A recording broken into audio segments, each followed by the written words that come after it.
कथित शराब घोटाले से जुड़े मनी लॉन्ड्रिंग मामले में आरोपी दिल्ली के मुख्यमंत्री अरविंद केजरीवाल को सुप्रीम कोर्ट से बड़ी राहत मिली है। बीच चुनाव सीएम अरविंद केजरीवाल को जमानत मिलना आम आदमी पार्टी के लिए संजीवनी से कम नहीं है। सुप्रीम कोर्ट ने दिल्ली के मुख्यमंत्री को लोकसभा चुनाव के आखिरी चरण तक जेल से बाहर रहने की छूट दी है। 1 जून को चुनाव के 7वें और अंतिम चरण की वोटिंग होगी।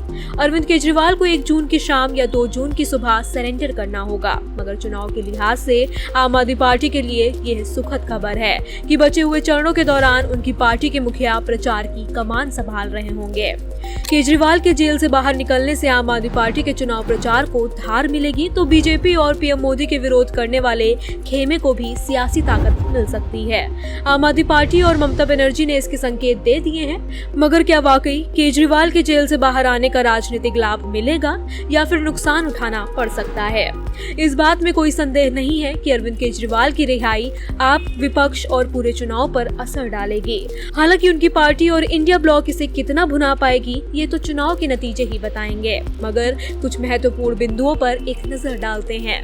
सुप्रीम कोर्ट ने ईडी से सवाल किया कि अरविंद केजरीवाल को चुनाव से ठीक पहले ही क्यों गिरफ्तार किया गया। केस 2022 से चल रहा था, तब से अब तक क्यों नहीं गिरफ्तार किया गया, या फिर चुनाव के बाद भी गिरफ्तार किया जा सकता था। जनता के सामने कोर्ट की इस दलील को आप और विपक्ष सरकार के खिलाफ पेश करने की कोशिश करेंगे।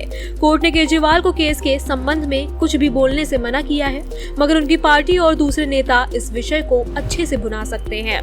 बीजेपी इस मामले पर कह रही है कि केजरीवाल को सिर्फ कुछ दिनों की जमानत मिली है, उन्हें फिर जेल जाना होगा। केजरीवाल समर्थक इसे अपनी जीत के रूप में पेश कर रहे हैं। दलीलें दोनों तरफ से दी जाएंगी, मगर केंद्र में केजरीवाल ही होंगे, जिसका असर चुनाव में देखने को मिल सकता है।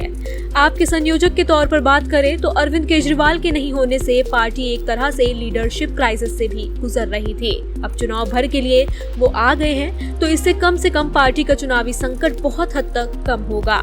हालांकि मनीष सिसोदिया और सत्येंद्र जैन के न होने का असर प्रचार पर दिख सकता है, लेकिन जमानत पर छूटे पार्टी के 2 सबसे बड़े नेताओं केजरीवाल और संजय सिंह के होने से ये नकारात्मक असर कम हो सकता है। बीच चुनाव अपने नेताओं की वापसी कार्यकर्ताओं में उत्साह भरेगी। पार्टी के नेता और कार्यकर्ता अपने स्तर पर चुनाव प्रचार कर रहे हैं, लेकिन अरविंद केजरीवाल आम आदमी पार्टी का चेहरा है। पार्टी के हर पोस्टर से लेकर हर पॉलिसी तक अरविंद केजरीवाल का ही चेहरा नजर आता है, बिल्कुल वैसे ही जैसे केंद्र सरकार के पोस्टर बॉय नरेंद्र मोदी हैं।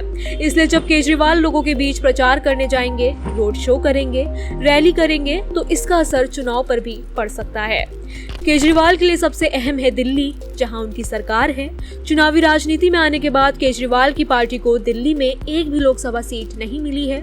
2014 और 2019 के लोकसभा चुनाव में आम आदमी पार्टी खाता भी नहीं खोल पाई। इस बार उन्होंने इंडिया ब्लॉक के तले कांग्रेस के साथ गठबंधन किया है। बीजेपी की बात करें तो पिछले 2 चुनावों से सभी सीटें उसके ही खाते में गई हैं, मगर इस बार माहौल को भांपते हुए सत्तारूढ़ पार्टी ने दिल्ली के 7 में से 6 उम्मीदवार बदल दिए।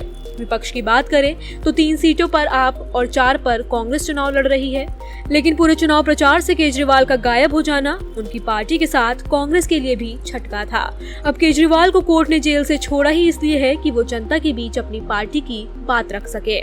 दिल्ली के साथ साथ पंजाब दूसरा ऐसा राज्य है जहां आम आदमी पार्टी की सरकार है। केजरीवाल जब जेल से निकल रहे थे तब पंजाब के मुख्यमंत्री भगवंत मान भी तिहाड़ पहुंचे, तो केजरीवाल के लिए जितनी जरूरी दिल्ली है उतना ही पंजाब भी।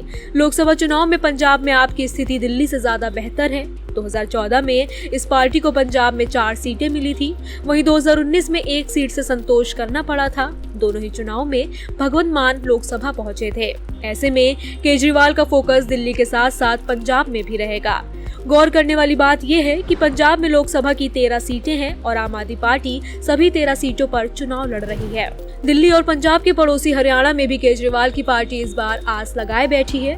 हरियाणा में लोकसभा की 10 सीटें हैं। आम आदमी पार्टी कुरुक्षेत्र सीट पर चुनाव लड़ रही है। बाकी की 9 सीटों पर कांग्रेस के उम्मीदवार मैदान में हैं। बता दें, केजरीवाल चुनाव प्रचार के लिए हरियाणा भी जाएंगे।